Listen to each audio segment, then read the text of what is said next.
Is India surging or is India flailing? Or does the truth lie somewhere in the middle? These are the questions posed in a brand new book, Breaking the Mould, by Dr. Raghuram Rajan and Dr. Rohit Lamba. We'll be speaking to the authors in just a moment. The book intriguingly describes India as a country at the crossroads. It asks for India not to follow the China way, but instead develop an India way. What precisely is that India way? The book looks at a host of issues, including how India is performing not just in the regular indices of growth measurement, but also in health, employment, and a host of other issues. And at the end, it very intriguingly poses a set of answers to imagined questions from its readers. Like much else, the book is likely to trigger a big public debate here in India, as the utterances of Dr. Raghuram Rajan often do.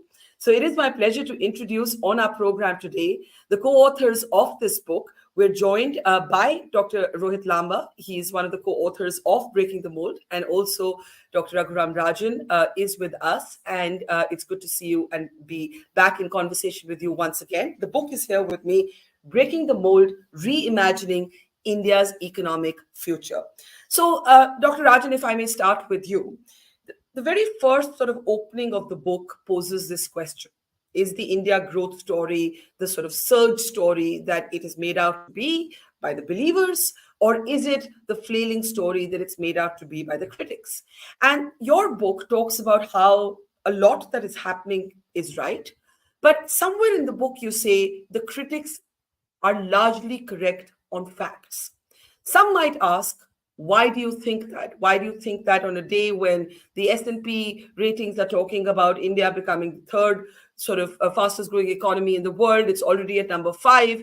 Why the pessimism, as one of your imagined readers poses to both of you at the end of your book? Well, I think if you want to succeed, it's always good to be a little paranoid, right? And figure out what your weaknesses are all the time. And the moment you say we have no weaknesses, we are fantastic, that's when you start failing. And what we're trying to say here is, look, there's a lot to be happy and proud about in India. And there are lots of success stories, many of which we document in the book. At the same time, we have to ask what's not going so well. So take the overall growth issue. I mean, clearly this year we're doing well.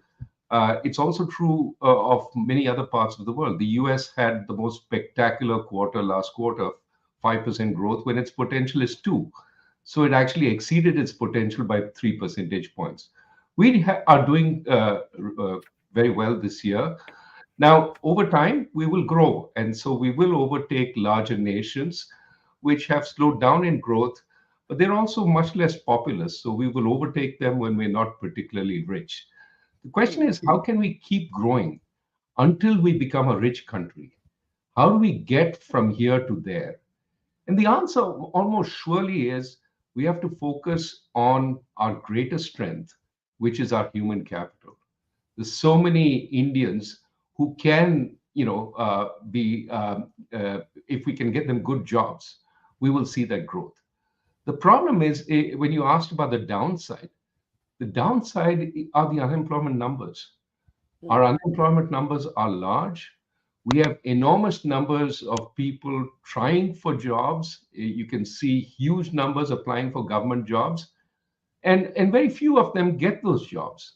So clearly something is also not going well, that there is, in a sense, a bifurcated economy of people who are doing very well, firms that are doing very well, and then teeming millions who simply are not getting jobs. That, to some extent, was a dialogue during the recent state elections. People are looking for work, but not getting it, and instead they're getting freebies.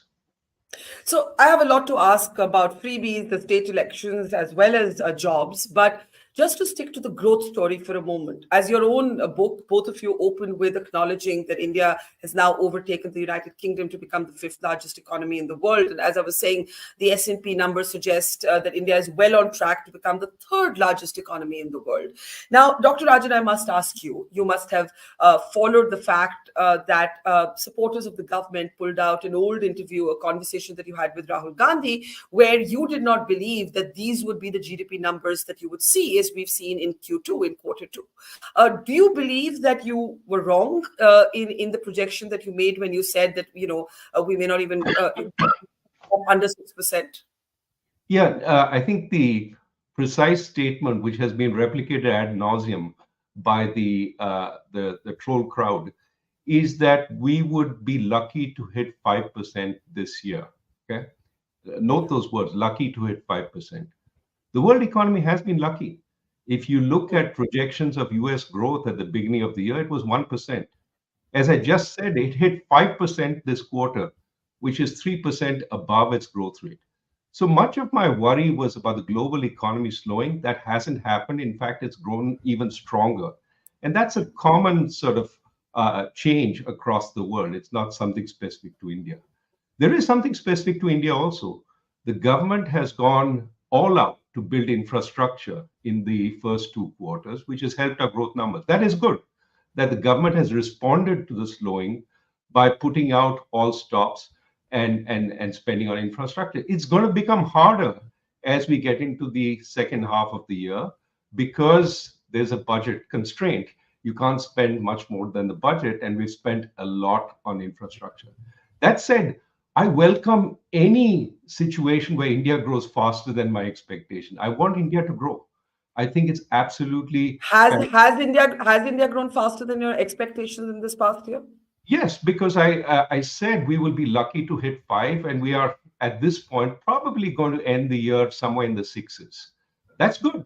That's absolutely perfect. But the question is, how do we keep at this for the next 20, 25 years and even expand the pace of growth, because clearly we're not growing fast enough to create the jobs that we need. That is the key question. How do we create those jobs? Because a lot of the growth that we're experiencing even now seems to be relatively jobless. Let's take that and bring in Dr. Lamba. The growth is relatively jobless, says Dr. Raghuram Rajan. One of the key arguments that I took away from reading the book, and admittedly, I am not a specialist, so I read this as a layperson, is that there is a China way, and it's too late in the day for India to follow the China model, which is an overemphasis on low-skill manufacturing. Do you believe that that is the model that has currently been overemphasized by India's economic planners, Dr. Lamba? Just to put things in perspective, right? China's I think it's good to emphasize aggregate numbers, but to keep ourselves in check, given how large we are in terms of our population, whenever we talk about aggregate numbers, we should do a rain check in our heads about what is the per capita GDP. India's per capita GDP is around $2,500 in current prices. China's is 12.5. Korea, just for context, Korea is around in the mid 30s. China reached 12.5 after spectacular growth. Almost 2 to 3 decades of spectacular growth rate. So just to put in perspective, I think short-term celebrations are very important because it keeps the optimism going, both for investor sentiments and to the morale of the country. But just to have, I think what we're trying to argue in the book is beyond these short-term highs and lows. What is the grand vision? What is the economic vision that India has for itself going forward? Because as we emphasize in the book, there are going to be tens of millions of people joining the labor force every year. What are we doing from them? What jobs are we going to be able to give them? And there is a cookie cutter model that has worked well post World War II for most East Asian economies, right? So if you look at the historical growth of the United States and United Kingdom, they grew very slowly over a large period of time, and they also kind of gave freedom to their people in terms of electoral democracy or also democracy in general over time. This is very important. East Asian countries, why it's called the East Asian growth miracle, were able to kind of clock very high growth rates, much higher than how the trajectory of the United States and the United Kingdom in a shorter span of time. And they did that through this structural transformation story of going from surplus in agriculture to low-skill manufacturing, and then eventually going up the value chain. So going from just assembling iPhones to going higher up the value chain, and then eventually they're now slowly moving towards services. India was an anomaly in two very important ways. A, we were a poor democracy, but a poor consistent democracy. Right? We were consistently democratic. And second, and these things are related, we try to indicate in the book that we kind of jumped in the largest component of the economy from agriculture to high value services, both low and high value services, but high value services in particular. And what we're trying to argue in the book is that you should not think of this as a bug, but a feature of the India story. Right. And our worry is that we are trying to turn the clock in the emphasis. I mean, we're not trying to make a strong case that India should choose necessarily, but in the emphasis, both the capital, the intellectual capital of the government and the resources that the government is putting in, there is a sense in which we are trying to turn the clock back towards low-skill manufacturing, and we are trying to propose an alternative in which both the political story of India as being a democratic society and the economic story of being an economy which is driven by services, both direct services and services embedded in manufacturing, which we'll come to later in this interview, is very important. Okay, let me ask you, Dr. Rajan. The sort of end of the book is, a description of India as a country at the crossroads. That's what both of you write, and you say that there is an Indian way. Now, if I were to ask you to define what is that Indian way, so I get that it's not the China way. I get that the sometimes messy but consistently democratic subculture is part of the India story, and if it sometimes slows down growth and sometimes enables growth, so be it. But what is this Indian way, Dr. Rajan? Well, we are poised in the world for a situation where we move towards much more of an emphasis on ideas, much more of an emphasis on intellectual capital, where machines are going to do much more of the grunt work, whether it's robots in manufacturing or it's AI in some kinds of services. So we really have to be, better than those, and that means we have to capture the higher ground if we want to progress. All these S&P numbers, etc., take for granted that the past will continue replicating for the next 10, 15 years. That can't be taken for granted. You have to sort of create the underlying structure. And what that means is rather than focusing on building buildings, we must focus on building minds. That it is brain rather than brawn which we have to focus on. Is it either or? Is it either or? No, it's not either or. Where we have a choice, and we can spend, we must spend much more on generating the human capital. So if you think about what might hold us back in that glorious future 20 years from now, think about how many kids are malnutritioned right now, 35% of kids. These are going to be part of the labor force. How can they compete in an advanced world when their brains are stunted, when their health is not adequate? Similarly, when you look at ASA reports, they present a frightening picture of education, right? In 5th grade, 50% of the kids can't do math at the 2nd grade level. Those are the people we're producing. Of course, we're producing geniuses also, but we need to uplift everyone if we are to have a chance at a strong future. And that means investment in our schools, in health, in education. We don't have one university in the top 100 in the world. How are we going to create that intellectual capital, those original drugs? Are we always going to be catch-up, Me Too kinds of drugs? How can we move to a stronger future? A lot of it lies in strengthening our human capital. And we have the potential. What we talk about in the book are lots of positive stories on how this can be done. I mean, you mentioned Chandrayaan, and I would have given you that example if you didn't mention it. There was a very interesting sort of deep dive into the educational backgrounds of many of the scientists that led the moon mission. And you've seen these numbers that considerably less cost than it took to make Oppenheimer and Barbie, and not all of them went to supposedly some of the sort of top tier universities of the kind that you yourself studied at. So there might be people who say to you, Dr. Rajan, that there is still genius there's still genius in India. It just powered India's moon mission. No, absolutely. I think ISRO is a great story. It's a great story, as you just said, of engineers from institutions which are high quality, but not necessarily at the very top. Because we've lost a lot of our top engineers across the world. They're the Sundar Pichais and the Satya Nadellas who are running firms elsewhere or are populating the universities elsewhere.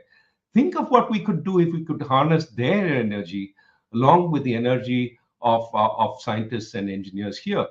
The wrong message to take away from this is we don't need any more, that we are sufficient. Well, I would ask you then, what big products have we sold the rest of the world? Where is our TikTok? Where is our Boeing airplanes? We don't have those. We need to do those if we're going to become a first world economy, and we have the potential to do that. The question is, how do we build on that for the next 20 years? That, to my mind, is the key question we have to be asking ourselves. And it means that it's not just the guys at the top that we have to worry about. It's not just the students from the IITs or St. Stephens. It has to be people across the board.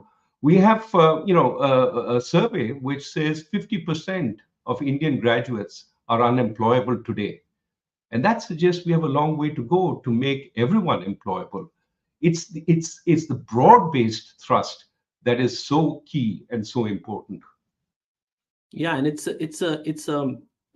I think the question that Barkha posed, this route is important in conceptually and in terms of policy, independent of which path we take. The whether we go down the manufacturing route, whether we go on the services route, having a basically skilled labor force at every level of the pyramid is super important. And this is, and the example, one of the examples we give in the book, for instance, is that India is set to spend about 16,500 crores to set up not even the first generation, but a second generation micron plant for chips in Gujarat. Great, it's good. But just to put it in context, right? The entire higher education budget of India last year was 44,000 crores. So just put these two numbers in your head. All the IITs, IISCs, TIFR, central universities, the budget allocated to them was 44,000 crores. We are putting more than 1/3 of that, 16,500 crores, into a plant which may generate 5,000 jobs. So priorities are important. Right. And let me jump in on a slightly related question. What is the best way for the state, irrespective of who's in government, to enable this, right? And the sort of debate, the present debate, is around freebies, subsidies, welfareism. We've just had elections that have concluded. And one of the reasons, for example, Dr. Rajan, for the win for the BJP, one of the reasons, not the only reason, in a state like Madhya Pradesh, where the chief minister has been now incumbent for almost 20 years, is seen to be a welfare scheme targeted at girls and women. Which actually gives 1,000 rupees straight into the bank account of women, called the Ladli Yojana.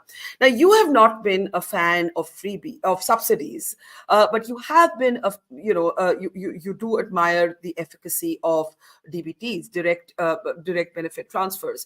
How do you see this debate? Because today every party is competing at election time to offer what have come to be known. The Prime Minister calls them reveries, somebody else calls them freebies. How do we understand the subsidies versus freebies versus direct cash benefit schemes? Yeah, I think it's very simple. My benefit is a benefit, your benefit is a freebie or a reverie. So, that's how political parties see each other. Let's get away from this particular issue beyond recognizing that, yes, direct transfers to relatively poor people, if appropriately targeted, can be a huge benefit, because it can give them the means by which they can make their lives a little better and invest in their own future, invest in girls going to school, but even boys going to school, better nutrition, which will help reduce the problems of malnutrition that we talked about. So we are not against. In fact, we have a whole chapter in the book on how we reduce inequality, how targeted transfers can help by empowering the poor. That said, that can't be your only focus. You have to think about, many parents over the pandemic took their children back into government schools, which they had left because the government schools were not providing enough quality for their children. And so now that they're poorer, they've gone back to the government schools, but you can't essentially condemn them to a second-class existence by not improving the quality of government schools. And they differ widely between government schools, say in Delhi, and government schools in Jharkhand. There is a huge difference in quality, which means a huge difference in life chances between those two sets of kids who go to one to this place and one to that place. We have, excuse me, we have an ability to remedy these differences. And that was what government should focus on. Clearly, education is a state subject, but the center can aid a helping hand. And now, with the help of technology, we have so many ways we can do better than what we are doing in improving the quality of education. For example, one of the biggest problems in schools is some kids fall behind. When they fall behind, the teacher has too many kids on their hands to look after these children who are falling behind. Teachers teach to the average, not the lowest or the highest. And so they lose the kids who are falling behind. With technology, we can actually identify those kids faster, and we can try and bring them up to speed if we have the right incentives in place within the schools, but also we have the right technology. In fact, going forward, if all goes well, we'll have AI tutors for the kids falling behind. But this is not just techno babble. There are places like Pratham which have used technology to bring kids up to speed in a much better way. And we have to learn, and we have to recognize this as priority one. Because if our kids aren't capable of getting jobs down the line, it doesn't matter what we do on the growth front, they still will not get those jobs. So I want to ask what some might say is counterintuitive. In your book, both of you, let me take this to you, Dr. Lamba. You paint a picture of, in a way, the troubles that lie beneath, as it were, the GDP data, the fifth largest economy story, the S&P ratings, and you talk about jobs, jobs, jobs. We've just had the BJP romp home in 3 state elections, right? And if there was this kind of distress, some might ask, how then, why then has the BJP won again? How then do we explain the fact that the Congress has not been able to win a second term for any state government since 2014? And I'm not trying to draw both of you into a sort of taking political sides. I'm just trying to understand the concept. And Dr. Rajan, correct me if I'm wrong. Did I read this in your book or somewhere else where you quoted TN Nayanan, I think, and you did, right? You quoted Nayanan, and Nayanan wrote this column about how even if people don't see a clear economic future, they still identify the government with the future. So they don't necessarily link their idea of India or their idea of their own lives to their immediate economic reality. So I'm just trying to understand that. Dr. Lamba, if you want to take that. Yeah, Barkha, I think this is something we delve or we try to delve deeply in the third part of the book, and I think it's an interesting both an academic and a lived debate, right? Like, so I think you travel for your stories extensively across the country, and I think we'll be amiss if, and both in doing our job honestly, if we said there is not a genuine and deep jobs crisis in India. It's for everyone to see. I think no, I agree, but it doesn't seem to necessarily result in collective political rage. That's the only point I was trying to make. Yeah. Let me give the viewers like a 2 or 3 kind of frameworks to think about this. Okay, one is think of the term prisoners of our own instruments, and think of the term demand diffusion and demand deflection. Okay, so what do I mean by this? There is a demand, right? You saw the protests with Agniveer. You saw the protests with when there was a scam in the railway recruitment. Even the farmers' protests to some extent, were a reflection of what we call in the book the tunnel effect, right? One lane in a tunnel is moving very quickly, the other lane is static, and then the frustration grows. Now the question is, what forms does the frustration manifest in, right? So there is a demand. It's very diffused. Okay, you need some kind of collective action to make that demand visible. Now, how are we prisoners of our instruments? We are used to certain instruments as people to premise our demand on. So what are these instruments? These instruments are broadly now limited to reservations in government jobs. And now the new thing in the last 10 years is welfarism. So we organize around these instruments, right? This is what we know as people. I want to ask my government something, I will organize my demand around instruments that I'm familiar with. The third is demand deflection. So as a government, I understand that doing the hard things is very hard, like, fixing education, fixing health. It's not like that the government is not trying, or any government for that matter, they try. But to claim, it's much easier to claim credit around instruments that I'm comfortable with. So I also, as a government, go back to jobs and welfareism. And this is not about just the BJP or the Congress. It's just generally a political economy story of India. And I think this is a problem, and this is where we try to come in, both as as intellectuals and civil society, to move the needle on what are the instruments around which people can demand things. And I think to say, so, since most people agree that there is a jobs crisis, I think what we're trying to argue in the book is that India needs to have a vision about its own self as to how it's going to generate these jobs. And it's very important to understand, when you look at the data, right? Just when people look at the data and when you report the data, especially on jobs, it's very important to understand that only aggregate numbers are not the right prism, because India also has a very high amount of disguised unemployment.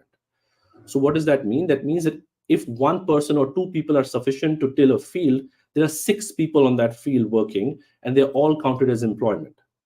Even in the services sector, suppose you go to get your coffee at a Starbucks in Delhi or Bombay, there are 7 people behind the counter. This is disguised unemployment, because the productivity of the individual is much lower than what it should be in driving the aggregate productivity of the country.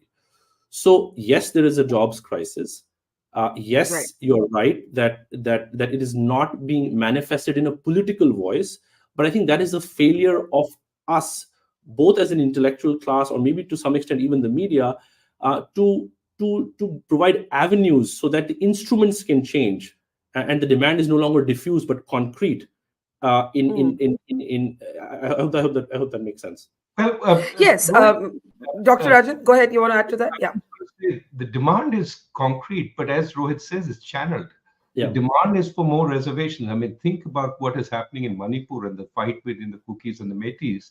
Some of it is about reservation. Similarly, I mean, you hear this again and again when we're talking things like caste census and so on. It's all about reservations. And the second aspect is government jobs. So it's either can I get more access to government jobs, and can you create more government jobs? But really, the answer has to be that the private sector has to expand. There is no way for the government to create the kinds of jobs that we need to deal with the deficit that we already have, but also for the teeming millions who will come in. The numbers are just hard to appreciate, that we're talking about tens of millions every year for the next 30 years. Those are the kinds of jobs we have to create when the overall job creation is so much lower. So bottom line is, we need to think about how we enable that. And part of our answer is, you need to create the material that can take the jobs that in business people want to look for that, because they see that this is well developed human capital that I can use. And that's why the answer has to start with, let's start with education and healthcare. And yeah, you will say this is going to take time. Obviously, it will take time. But very soon you will see the results paying off in small ways if we upgrade the quality of our human capital. On the other hand, if we do nothing, we will end up 15, 20 years from now with having 35% of the workforce which simply cannot do any work because they were malnutritioned early on in life. And just to come on that, just in relation to the GDP question you had asked and what Raghu said, yes, just sort of to differentiate between short-term kind of data that is coming in and the long-term path that we are on, it is whenever we see GDP data in the next 5 years, we should ask ourselves, how is private consumption doing, and where is private investment? Both of them continue to be very, very low. So as Raghu was saying, that a lot of it is driven by government push, which is very good. But to be on some sort of sustainable growth path, we need private investment to pick up, which has been low for almost a decade, and we need consumption to pick up. So, last point, Barkha, just to emphasize this, why aren't foreign investors, I'm talking about FDI, beating its way into India? If you look at the last couple of years, it's fallen off. India is the China plus one of those countries which could be an offset to China. India, of course, is growing fast. all this would mean that foreign capital should be, jumping in. But it's not. We're trying to attract it through, industrial freebies. And that suggests there's something which is not right, which we need to remedy, even as we are growing fast. In the last few minutes of this conversation, I want to turn towards the end of your book, which has a very interesting sort of narrative device where you anticipate some of the questions that people like myself, but also the general reader, would put to both of you. And you take on the question of the place of religion in our democracy.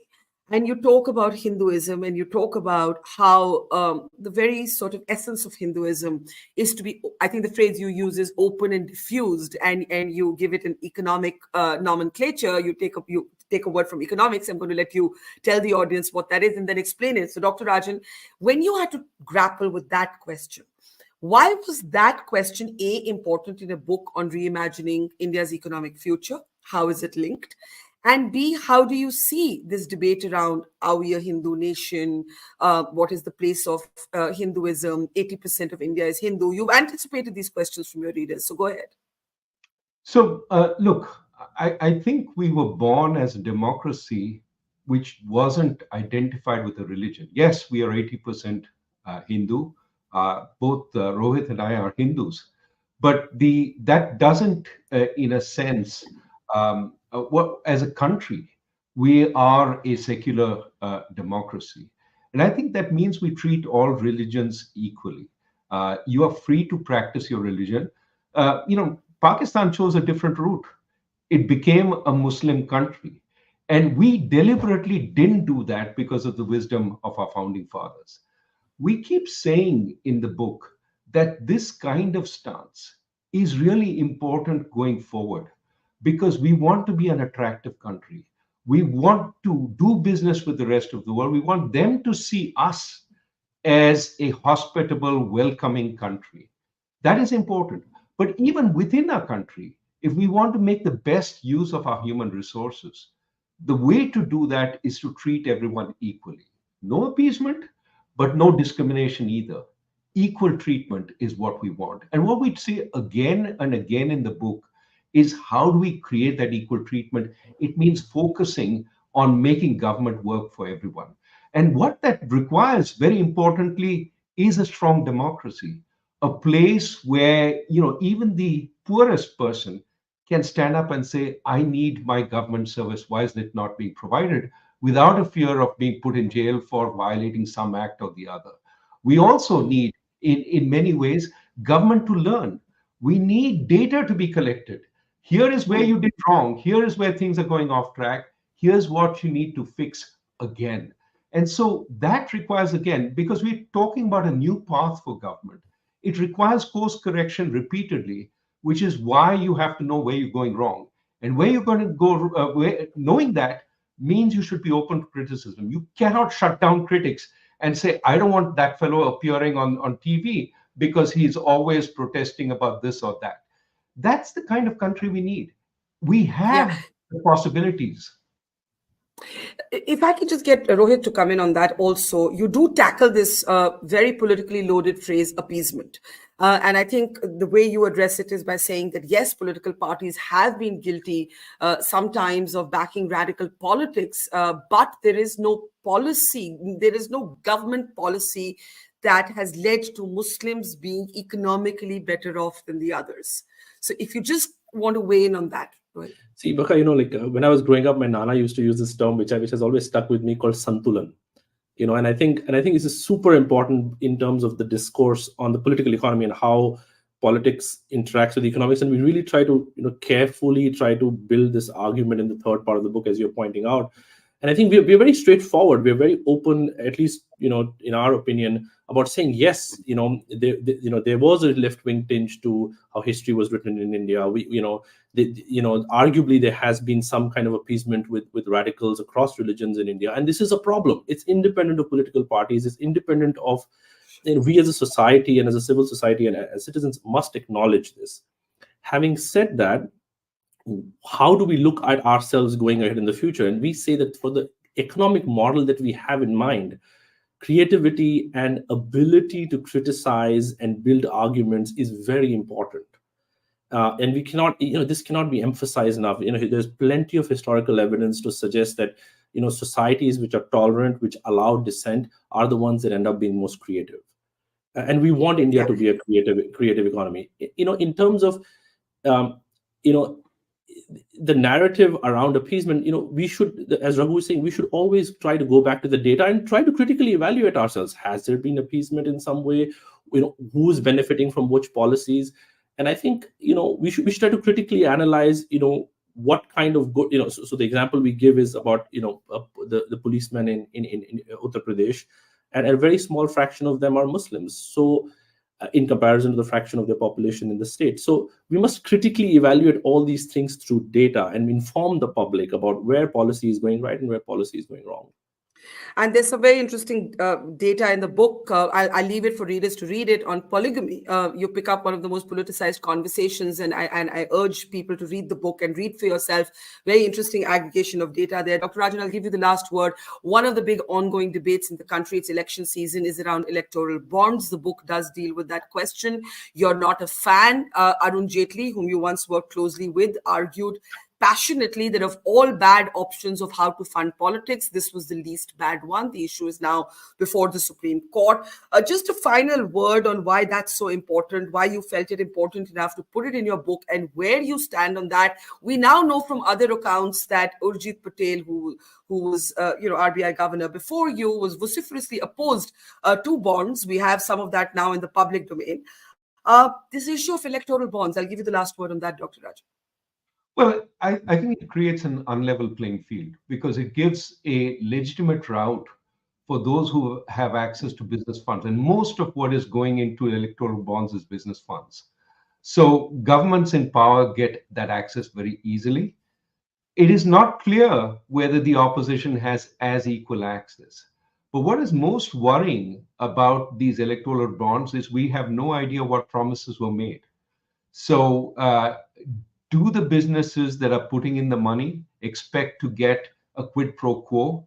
In a democracy, we should know who's giving money to which party, and then we can monitor the party's policies to see whether it's favoring the people who put the money in. So now we have not only an unequal playing field, we have a non-transparent playing field. The last problem, which I think is very pernicious, is if one party, the incumbent party, has access to legitimate funds, while the others don't, then it's also very easy to use the instruments of government to attack those who don't. And when they're using black money, et cetera, to hang them out to dry, saying, "Oh, you are corrupt, you're this, that." But you've essentially narrowed their ability to fight elections by ensuring all the legitimate money goes to incumbents. So this is essentially creating a very unequal political system. We've written about it in great detail in the book. It's important that we look at it because we already have enormous powers for incumbents in this country. To add to that with an electoral bond system, which typically goes to incumbent governments rather than the opposition, I think is to entrench in incumbency. That's the last thing you want in a democracy. And again, Barkha, this is independent of who is in power, right? Just as a system, like whoever is in power will have a natural advantage if it's not transparent, if the list is not is public. Yes, I mean, parties who are receiving money via electoral bonds across political affiliations and across the spectrum right now. The Supreme Court will have the last word on that. I do have to close now. There's so much more to talk about. This could go on endlessly, but I know we're all on limited time, especially both of you. So thank you, Dr. Rajan and Dr. Lamba. Breaking the Mould, Reimagining India's Economic Future is a very interesting read, even if you're not an economist, and especially if you're not an economist, but you care about India, as all of us do please read the book. It was a pleasure talking to both of you. Thank you and take care. Thank you so much, Barkha. Thank you. Mojo's Story has always made a commitment to its viewers to go to where the story is. And as you can see here, we are at the epicenter of the Israel war on Gaza. We are right at the front line, about 1 mile from the Gaza Strip, as the Israeli military gets ready with its tanks and its gunners to begin its final frontal assault that will take troops into Gaza. As we said, we are not like other organizations. We believe in giving you all sides of the story objectively and as much as possible from the ground. And that's exactly what we're doing here, covering the biggest global story today from the epicenter of the war zone. So please, we need your support. Support us, become a Mojo member, subscribe to us, spread the word, and thank you for your support.